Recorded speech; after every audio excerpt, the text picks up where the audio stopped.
કેમ છો વિદ્યાર્થી મિત્રો? ફરી એકવાર કરિયર એમ ડિજિટલ પ્લેટફોર્મમાં આપનું હાર્દિક સ્વાગત છે.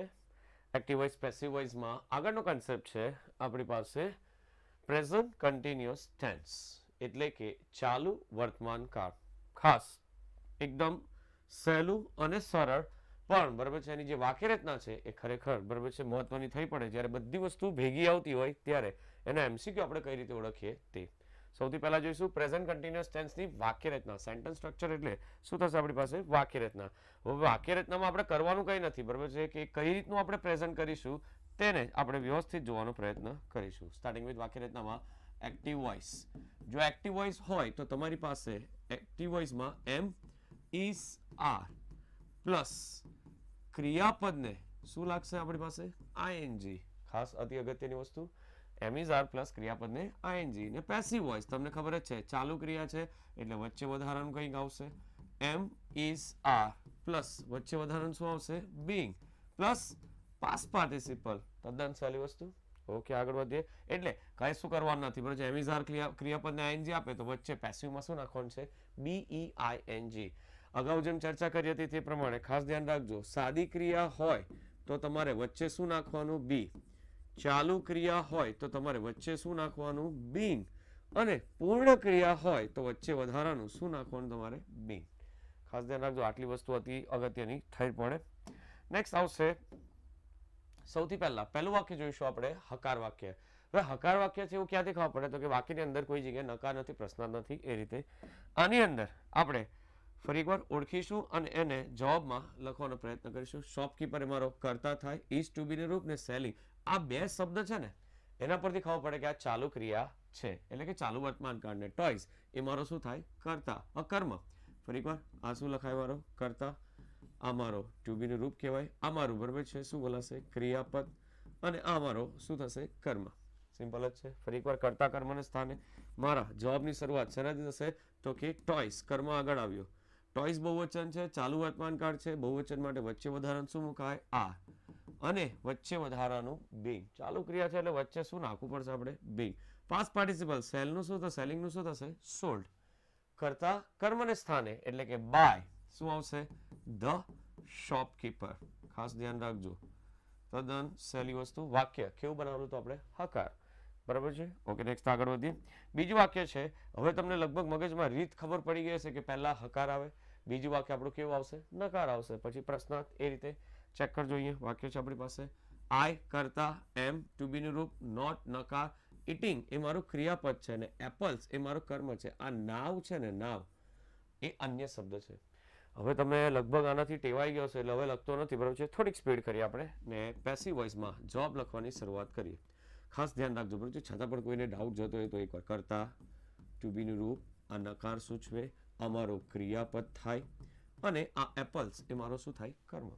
તમે આ બધા જે વિડીયો છે ને એક્ટિવ વોઇસ પેસિવ વોઇસના, બરાબર છે, એકવાર ખાલી શાંતિથી જોઈ જશો ને તો કોઈ જગ્યાએ તમારું ખોટું પડશે નહીં. બધા જ જવાબ તમારા સાચા પડે. કરતા કર્મને સ્થાને કર્મ આગળ. જવાબની શરૂઆત શેનાથી થશે? એપલ્સ. આ એમ છે એ તો આઈ સાથે લાગેલ છે. આ એપલ્સની સાથે શું આવશે? આ. નકાર છે તો નોટ, અને વચ્ચે વધારાનું શું નાખવાનું આપણે? બીંગ. ખાસ ધ્યાન રાખજો, કઈ જગ્યાએ બીન મુકાય છે તે સૌથી વધારે મહત્વનું છે. ઈટનું past participle eat ate, eaten. કરતા કર્મને સ્થાને બાય દ્વારા આઈનું શું થશે? મી. અને નાવનું શું થાય? કઈ નહીં થાય. એ ડાયરેક્ટ ઇનડાયરેક્ટ આવે ને એમાં નાવનું શું થાય? Then, THEN. ખાસ ધ્યાન રાખજો, આ ધેન છે ને એ પછીના કન્સેપ્ટમાં આવશે, એટલે કે સમયમાં. અને આ ધેન મેજોરિટી આપણે ગ્રામર એટલે કે વ્યાકરણમાં ઉપયોગમાં આવે છે. ખાસ બરાબર છે, તદ્દન સહેલું છે. નકાર વાક્યમાં ખાલી શું નવું હતું મને કહેવાનું? બીંગ છે ને, બીંગ એ ક્યાં આવે? નોટ પછી આવશે. આ વસ્તુ થોડીક મહત્વની હતી. આગળ વધીએ. નેક્સ્ટ આવશે જેમાં ઘણા બધાની ભૂલ થાય ને જો પૂછાય પરીક્ષામાં તો માર્ક બી કપાય. પ્રશ્નાર્થ વાક્ય. Is he playing football in the playground? ચાલો ઓળખીએ એકવાર ફટાફટ. શું કહે છે? ઇઝ મારું ટુ બીની રૂપથી પ્રશ્ન છે, છેલ્લે પ્રશ્ન ચિહ્ન બી છે. હી મારો કર્તા છે, પ્લેઇંગ એ મારું ક્રિયાપદ. ફૂટબોલ એ શું છે? કર્મ. તમને છે ને આટલું 3 વસ્તુ ઓળખતા આવડી જાય તો બાકીનું જે અન્ય વસ્તુ છે ને એને સાઈડ પર રાખવાની, એમાં કશું નવા જૂની કરવાની જરૂર નથી. તો સ્ટાર્ટિંગ વિથ પેસિવ વોઇસ બનાવવાનું છે મારે. તો પેસિવ વોઇસ હું બનાવીશ તો એમાં બરાબર છે પ્રશ્નાર્થ જ રાખવાનો. એટલે કરતા કર્મને સ્થાને, કર્મ કર્તાને સ્થાને, જગ્યા છોડીને ફૂટબોલ આગળ આવશે. આ ફૂટબોલ આગળ આવ્યું. ઇઝ ચાલુ વર્તમાન કાળમાં ઇઝ પ્લસ ક્રિયાપદ ને આઈએનજી છે એ પછાડી લખવાને બદલે ઇઝ આગળ લખીશ કે વાક્ય કેવું બને છે મારું પ્રશ્નાર્થ. વચ્ચે વધારાનું શું લખાશે બીંગ. પાસ્ટ પાર્ટિસિપલ પ્લેઇંગ નું શું થશે પ્લેડ. કર્તા કર્મને સ્થાને બાય દ્વારા બાય શું આવશે હીનું હિમ. ક્યાં છે ઇન ધ પ્લે ગ્રાઉન્ડ. ખ્યાલ આવ્યો કે તમને? તદ્દન સહેલી વસ્તુ છે. એકવાર જો તમારા મગજમાં જો સ્ટ્રક્ચર સેટ થઈ જાય ને તો લગભગ વાંધો આવશે નહીં.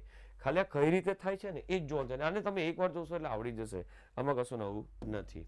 હા, પણ જે વાક્યને ઓળખવાની રીત છે તે મહત્વની છે, એટલા માટે જ આપણે જોતા છે. ઓકે, નેક્સ્ટ આવશે આપણી પાસે ચોથું વાક્ય છે WH ક્વેશ્ચન. હવે WH ક્વેશ્ચનમાં કરવાનું કઈ નહીં, જેમ કે જો અહીંયા ઉપર લખેલું છે વેન આપેલો છે, દેખાય કે ઉપર? યસ, WH ક્વેશ્ચન છે. આ વેર છે, તો વેર છે તો કઈ ફરક નહીં પડે. WH ક્વેશ્ચનમાં પેસિવ વોઇસ બનાવીએ ત્યારે પહેલા બરાબર છે તમારે શું કરી દેવાનું? વેર મેથડ લખવાનો. ટુ બી નું રૂપ હી કરતા, પુટિંગ ક્રિયાપદ ને હિઝ કેમેરા એ મારો શું થયું કર્મ. જગ્યા છોડીને કર્મ આગળ લાવવાનો. કર્મ શું છે? His camera. કારણ કે પ્રશ્નાર્થ તો બનાવવાનું જ છે ને છેલ્લે તો. હિઝ કેમેરા પછાડી ઇઝ લખવાને બદલે અગાડી મૂકીશ ને હિઝ કેમેરા તો એકવચન જ છે એટલે ઇઝ. વચ્ચે વધારાનું શું આવશે? બીંગ. પાસ્ટ પાર્ટિસિપલ શું આવશે? પુટ. કર્તા કર્મને સ્થાને બાય દ્વારા બાય. હીનું શું આવશે? હિમ. અને છેલ્લે ક્વેશ્ચન માર્ક. તદ્દન સહેલી વસ્તુ છે, આમાં કંઈ જ નવા જૂની કરવાની નથી. ઓકે, આગળ વધીએ. લાસ્ટ પાંચમું વાક્ય હું વાળું વાક્ય. હુંમાં કશું કરવાનું નહીં. ફરી એકવાર આમાં સર કઈ કશું કરવાનું નહીં, પોતે તો આટલું બધું ચેન્જ લાવ્યા કરે. કઈ નહીં. હું આવે તો બાય શું આવશે? હુમ. મેં તમને ડિટેલમાં એનાલિસિસ કરાવેલું છે આનું. ખાલી જગ્યા છોડીને બરોબર છે. ટુ બી રૂપ ક્રિયાપદ કર્મ. કર્મ આગળ આવે શું આવશે? યુ. યુની સાથે ઇઝ આવે કે એમ આવે? ઓબ્વિયસલી શું આવશે? આર. એ તમને ખબર જ હોવી જોઈએ. વચ્ચે વધારાનું છે ને બધું પછાડી મુકાય. શું લખાશે? બીંગ. પાસ્ટ પાર્ટિસિપલ ટીચિંગ નું શું થશે? ટોટ. TAUGHT.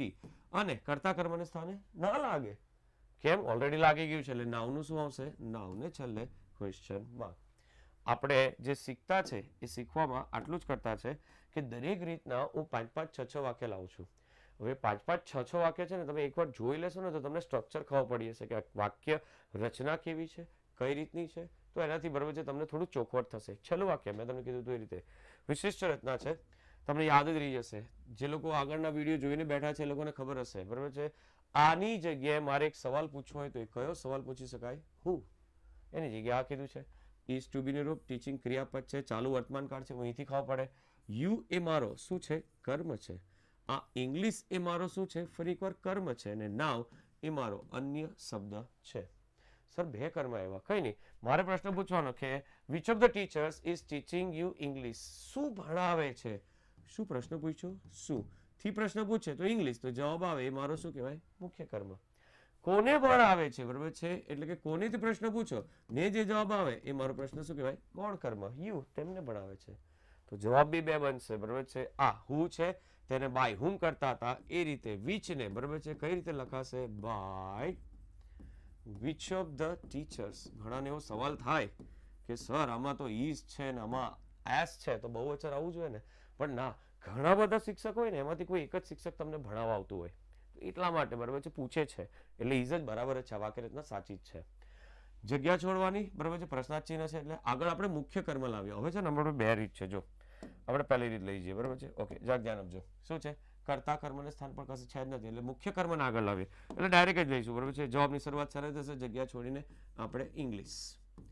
ઇંગ્લિશ એક વચન છે, ચાલુ વર્તમાન કાળ છે એટલે પછાડી ઇઝ લખવાને બદલે પ્રશ્નાર્થ વાક્ય છે એટલે આગળ ઇઝ આવશે. વચ્ચે વધારાનું બીંગ લખાશે. પાસ્ટ પાર્ટિસિપલ શું આવશે બરાબર છે? આમાં ટીચિંગનું ટોટ આવશે. હવે જે ગૌણ કર્મ છે ને એને શું લાગશે? ટુ. આ ખાસ ધ્યાન રાખજો, મુખ્ય કર્મ આગળ આવે ને તો ગૌણ કર્મને ટુ લાગે. To you. કરતા નથી પણ નાવનું નાવ ને છેલ્લે ક્વેશ્ચન માર્ક. સર બીજી રીત? ઓબ્વિયસલી બીજી રીત બી આવ્યાની બરાબર છે. જવાબની શરૂઆત પહેલા ફરી એકવાર શેનાથી થશે? બાય હુ નું બાય હુમ. ઓ સોરી, હુમ એટલે કે અહીંયા એ રીતે થશે બાય બરાબર છે. વિચ ઓફ ધ ટીચર્સ બરાબર છે. ઓકે, જગ્યા છોડીને હવે પહેલા શું લઈ ગયેલા હતા આપણે? મુખ્ય કર્મ. હવે શું લઈ જઈશું? ગૌણ કર્મ. કોણ આવવાનું આગળ? યુ. હવે યુ આવે તો આગળ શું લખાશે? આર. આર લખાય તો પછાડી શું લખાય? બી. પાસ્ટ પાર્ટિસિપલ તો એક જ આવશે. ટીચનું શું આવશે? ટીચર. ટચ. Past participle. અને જે મુખ્ય કર્મ છે બોલો હવે ટુ લાગે કે નહીં લાગે? નહીં લાગે. મુખ્ય કર્મને કોઈ દિવસ ટુ લાગતું નથી. બસ ખાલી આટલું યાદ રાખજો. ઇંગ્લિશનું ઇંગ્લિશ ને નાવનું શું આવશે? નાવ. આઈ થિંક બરાબર છે તમને બધું જ સમજ પડે છે અને ખ્યાલ આવે છે. છતાં પણ કંઈ હોય પ્રશ્ન તો તમે કોમેન્ટમાં નીચે લખીને જણાવી શકો છો. ખાસ બરાબર છે એક કન્સેપ્ટ એટલે જ કરતા છે કે જેથી તમે એકવાર જો શાંતિથી બેસીને જોઈ જ કાઢો ને એક્ટિવ પેસિવ આવડી જ જાય, કોઈ દિવસ તમને તકલીફ થાય નહીં. એટલે જ બધા વાક્ય આપણે છે ને છૂટા પાડેલા છે. બરાબર, ઓકે, તો મળીએ નેક્સ્ટ સેશનમાં.